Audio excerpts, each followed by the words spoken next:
business partner ni Marimel. This is going to be shown in the US, unahin sa LA, San Diego, and the rest of maybe Las Vegas. Underway na rin po in Japan, and of course in other countries as well, napapalabasan ng pelikula. So we're just fixing everything. So I wish you good luck, Mare. And this time, here's a question from Roel Mendoza. Ayun, congratulations po sa movie na to. Actually, yung question ko kay Direk Gabby, I'd like to know, gaano ka-open yung pagkwento ni Miss Imelda sa buhay niya na mapapanood namin dito? May mga parts ba, may mga chapters ba ng buhay niya na, hindi pwede to. Wag kasama to, baka may ganun po ba? Nadagdagan ko na. In other words, Direk, how truthful are you to the story of Marimel? Ilan % ang for cinematic effects? Yung totoo, 100% po talaga yung walang kasinungalingan. Kasi pag napanood nyo yung pelikula, wala po akong scene doon na wala si Imelda Papin. Kasi kasi babalikan po ako bilang writer. Gawa-gawa mo lang yan. Hindi po. Talaga pong nadun ka, ma'am. Ano po, then research, sino po ang pwedeng mag-confirm nito, sino yung mga tao. Medyo binawasan lang natin ng konti sa love life kasi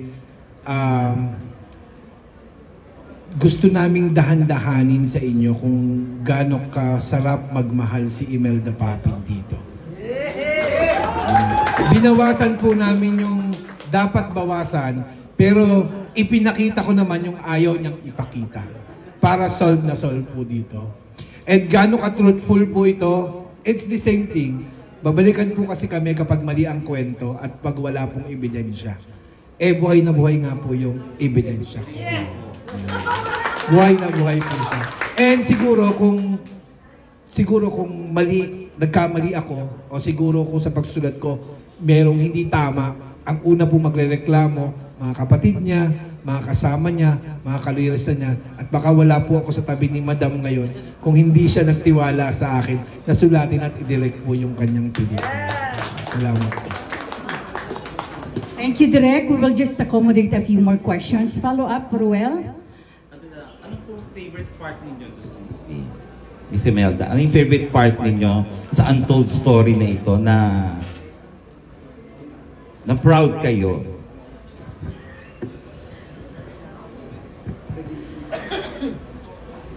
Secret!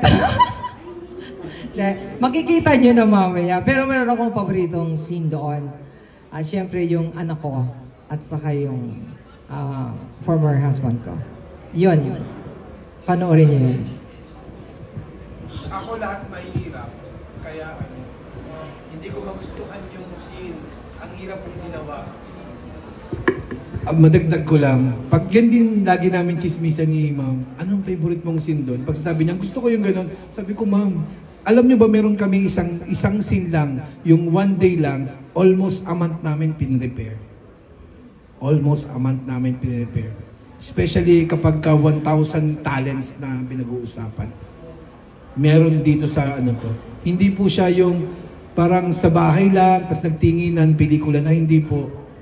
Ito po buong Pilipinas. Especially yung Dinggala, nung umikot kami, inikot pa namin ibang bayan, sobrang madugo po siya. Kaya lahat po ng scene, pinagandaan at saka very juicy po ito para sa inyo. Yun po. Thank you. And this time we have Jojo Panaligan. He used to be the entertainment editor ng Manila Bulletin and now a popular blogger. Salamat po kay Direk Gabby. Ano pong masasabi nyo sa mga tao na just because the movie and the story involves the first family would think na it's a political movie? Ako napanood ko na I think it has universal lessons. What will you say to people na para maliwanagan lang? Meron kasing two-side sa mga viewers. So, for example, ako, Daryl Yap is a good friend of mine. So, yung kanyang storya is all about Marcoses.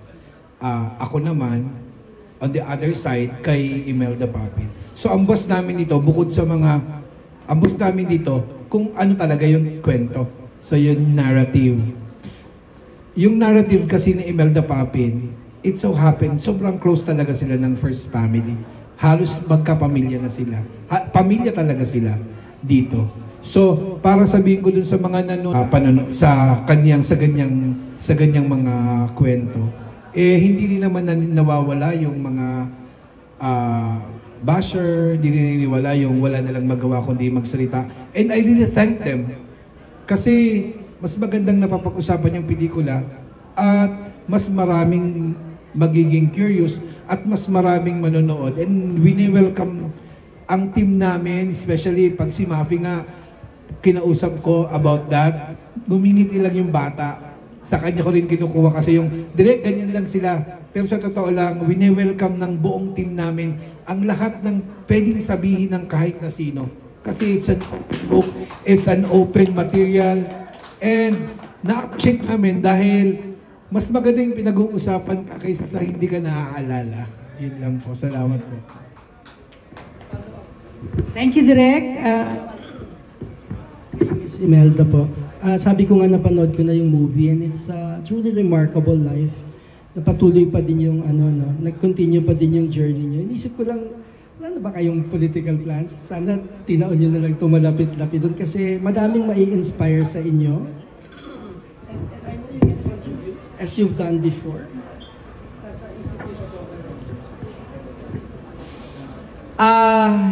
Ang tanong mo kung may political plans ako. You know, I've been serving my province for 9 years, no, as vice governor. At this very moment, wala pa akong plano.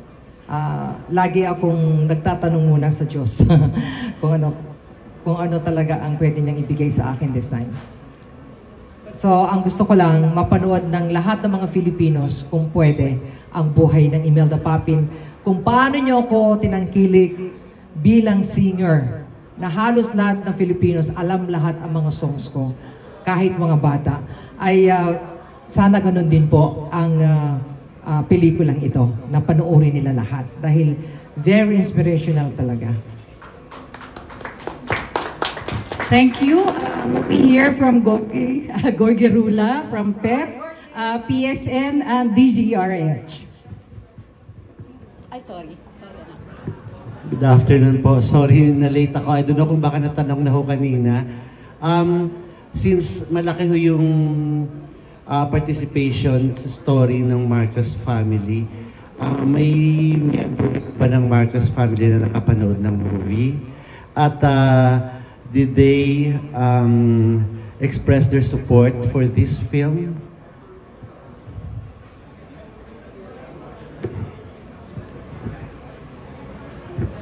Actually po, nandiyan po yung family ng mga Marcos and Romualdez. Nandiyan po sila.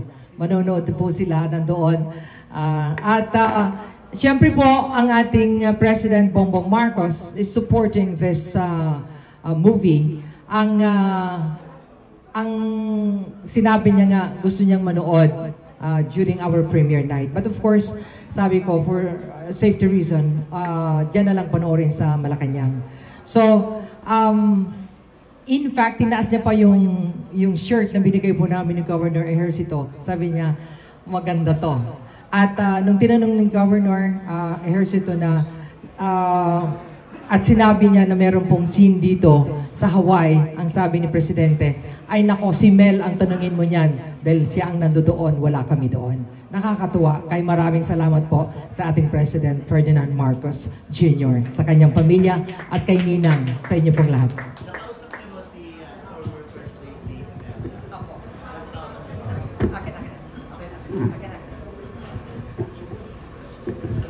Bago po namin ginawa ito, nagpaalam din po kami kay the former First Lady Imelda Romualdez Marcos. Nandun din si Senator Amy, nandun din si Irene, at the whole family. Kaya hindi ko naman po ito gagawin kung wala pong permiso sa kanila.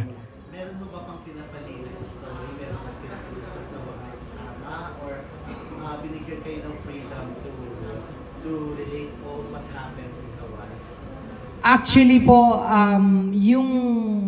yung story sa Hawaii, sasabihin ko lang kung ano nangyari when I was with them. Hindi ko naman pwedeng gawin or sabihin sa pelikula yung hindi ko nakita at kung wala ako doon. Kung ano lang yung na-experience ko, yun po ang inilagay ko sa pelikula. Para makita ng buong bansa at ng mga Filipinos na ganun sila kabait, na kung paano sila yumakap din ng kagaya namin. Kaya, may screening sa Hawaii, definitely. Nandiyan po si Mr. Willie Martin from Hawaii. Sila po ang magdadala at saka si Mrs. L. Nandiyan po at manonood na ngayon dahil dadalhin na rin po ito sa Hawaii. Wala pa akong schedule. Sobrang hectic ang schedule namin. Like ngayon dito sa MOA, we have 6 screenings ngayong araw na ito. Because we have so many requests, we would like to accommodate, if possible, everybody. And then by next week sa Pampanga, SM Clark, Pampanga, 2 theaters. And on the 27, we're gonna be in La Union. And May 1 will be in Davao. And May 4 will be in North EDSA, SM. At marami pa po. Actually, Hong Kong, Brunei and Dubai, Singapore and Macau, they're already waiting for our schedule. Punong-puno po kasi Friday, Saturday, Sunday lang po ang binibigay kong araw sa kanila. Last na lang po, ano ang gusto mo iparating sa mga anti-Marcos na most probably hindi nila magustuhan magre-react sa mga Actually po, gusto ko pong ikwento sa inyo. When we went to Bicol, sa Camarines Sur, kung saan po ako ng Vice Governor, I was a little bit scared. Kasi siyempre, di ba, kumbaga, ang support nila ay doon sa kababayan namin. And sabi ko, sana Lord, mapuno yung sinihan at talagang makapunta at mapanood nila. And then I encountered mga friends ko na who did not support President Marcos. And but they were there because of me. So they watched the movie at tuwang-tuwa sila after the movie. They approached me, sabi nila, salamat at mabuti naman napanood namin at nakita namin ang totoo at naiyak kami. Ang daming scene na kami lumuha. So nagpasalamat sila. Kaya doon po sa mga, this is not politika. Hindi po ito, we did not do this to create division or mag-away-away ang Filipinos. No. Ito po ay buhay ni Imelda Papin. Gusto ko pong ilabas dito kung paano tayo maging loyal sa Diyos. Maging loyal sa sarili natin, maging loyal sa ating pamilya, sa ating kaibigan, lalo na paglugmok ang isang kaibigan, kung paano mo siya yayakapin. Yun po ang ginawa ng Imelda Papin. Kung paano mahalin ang isang pamilya. So, ito po yun. Kaya doon sa mga anti-Marcos, sa question ni Gorgie, sila po, ang dami po nila na gusto manood dahil mga tagahanga ko rin po sila. Part po sila ng success ng Imelda Papin. Kaya sabi nila, mabuti na lang Imelda Papin, The Untold Story. Natuwa sila ngayon dahil parang nami-misinterpret yung loyalista. Hindi po, ang loyalistang word ay para sa atin po lahat yun. Nagkataon lang na parang nagamit nga ng Marcos group yon, yung loyalista, kagaya po namin. Pero ito po ay para sa atin lahat ng mga Filipinos. Kaya kapasalamat naman ako dahil kayo pong lahat, lalo nang nasa media, kayo ang tumutulong sa akin. Una ang Diyos Media na hindi niyo ako pinabayaan until now. I've been in show business for 46 years now. At nandyan pa rin kayo. Hindi ko yung nagbabago. Saludo po ako sa inyong lahat.